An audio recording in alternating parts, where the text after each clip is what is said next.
अगर मैं शहीद हो गया तो रोना नहीं खुश होना।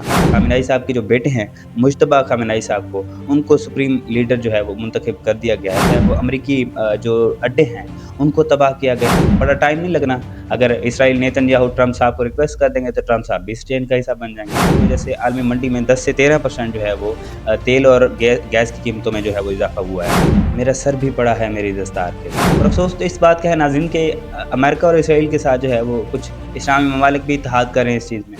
तारीख़ गवाह है, ज़ुल्म हमेशा कायम नहीं रहता और हक़ की आवाज़ कभी ख़ामोश नहीं होती।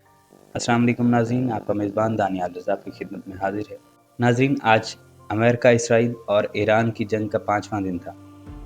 अमेरिका इसराइल की बमबारी जारी और ईरान की बेमिसाल मज़ाहमत भी साथ-साथ। नाज़रीन, इस जंग में 1000 से ज़ायद लोग शहीद हुए हैं और 1000 से ज़ायद शहादतों में एक शहादत ऐसी थी जो खुद कहती थी, अगर मैं शहीद हो गया तो रोना नहीं खुश होना, क्योंकि हम लड़ के शहीद हो रहे हैं।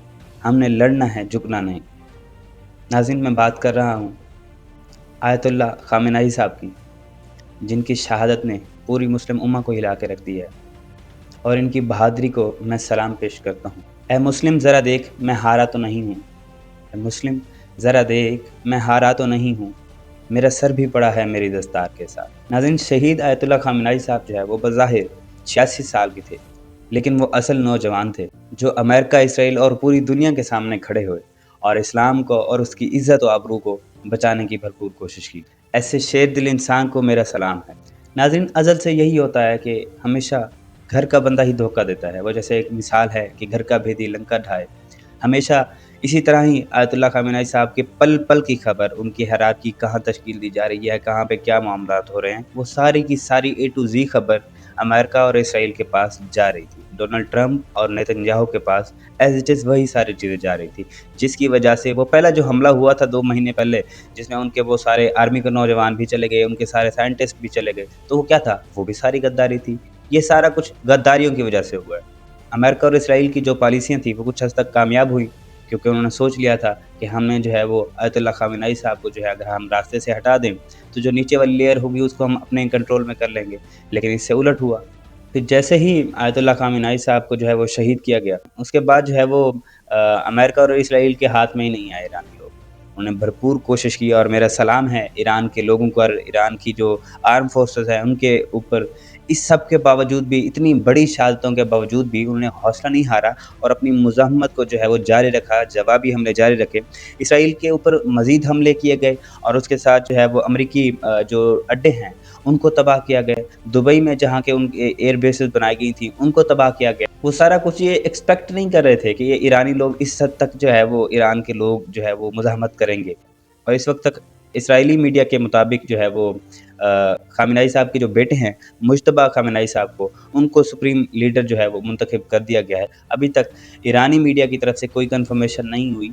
अभी तक सिर्फ़ इसराइली मीडिया ने ये बताया है कि जी खामेनेई साहब के जो बेटे हैं उनको मुज्तबा खामेनेई साहब को जो है वो ये सुप्रीम लीडर का ओहदा जो है वो सौंप दिया गया है। और ईरान ने जो है वो अपनाए हरबस जो है उसको बंद कर दिया गया है। वो एक रास्ता है जो कि ईरान को टच करके गुज़रता है और उसमें से दुनिया के 25 से 30% जो है वो जहाज़ गुज़रते हैं गैस और तेल के, और 700 से ज़ायद जहाज़ जो है वो ईरान की उस जगह पे अपनाए हुर्बस पे रोक दिए गए हैं, जिसकी वजह से आलमी मंडी में 10 से 13% जो है वो तेल और गैस की कीमतों में जो है वो इज़ाफ़ा हुआ है। नाज़रीन, अब बात होती है कि अगर मुस्लिम इत्तेहाद होता और मुस्लिम जो ममालिक हैं वो इकट्ठे होते, तो क्या ये सब होता?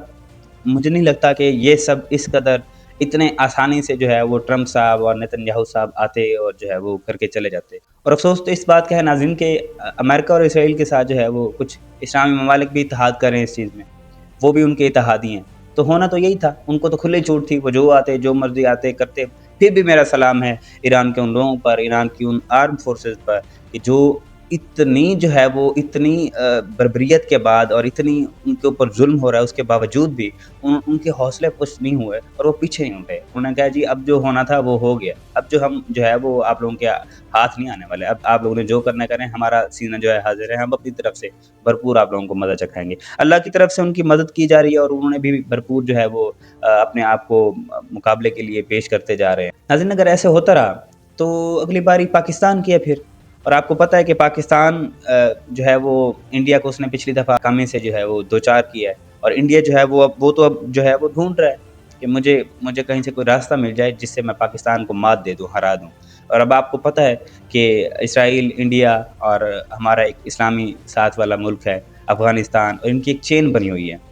تو اور اس کے ساتھ ابھی بڑا ٹائم نہیں لگنا، اگر اسرائیل نیتن یاہو ٹرمپ صاحب کو ریکویسٹ کر دیں گے تو ٹرمپ صاحب بھی اس چین کا حصہ بن جائیں گے۔ تو آپ کو نہیں لگتا کہ یہ پھر اتنے سارے افغانستان کے ساتھ ہماری ابھی بھی وار چل رہی ہے، تو یہ تو پھر اس کے ساتھ پھر اگلی باری پاکستان کے پھر اگر ایسا چلتا رہا تو ہمیں چاہیے کوئی اچھی پلاننگز بنانی چاہیے، اتحاد کی طرف جانا چاہیے، مسلم امہ اتحاد کی طرف جانا چاہیے، تاکہ کوئی بھی اگر کسی بھی مسلم کنٹری کی طرف آنکھ اٹھا کے دیکھے تو اس کو آئیڈیا ہو کہ وہاں پہ کوئی ایک ملک نہیں ہے، وہ 20 25 12 18 جتنے بھی ملک ہیں وہ سارے ایک جگہ پہ ہیں، اس طرح کا ان کو پتہ ہو۔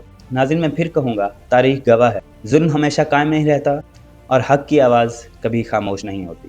ملتے ہیں انشاءاللہ نیکسٹ پروگرام میں، فی الوقت کے لیے اللہ حافظ، اللہ نگہبان۔